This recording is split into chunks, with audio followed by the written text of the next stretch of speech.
دیکھیے شفا دینے والی اللہ کی ذات ہے. ہم نے یہ قرآن مجید سے وظائف کرنے ہیں انشاءاللہ العزیز. سب سے پہلے آپ نے وضو کرنا ہے.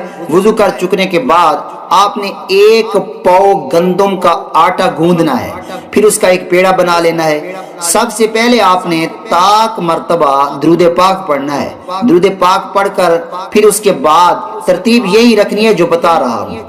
درود پاک پڑھ چکنے کے بعد 7 مرتبہ سورۃ الفاتحہ پڑھنی ہے، پھر 7 مرتبہ آیت الکرسی پڑھنی ہے، اس کے بعد پھر 7 مرتبہ سورۃ اخلاص پڑھنی ہے، اس کے بعد پھر 7 مرتبہ سورۃ الناس پڑھنی ہے، آخر میں سورۃ الفلق پڑھنی ہے. یاد رہے جو ترتیب بتا رہا ہوں اسی ترتیب سے یہ وظیفہ کرنا ہے.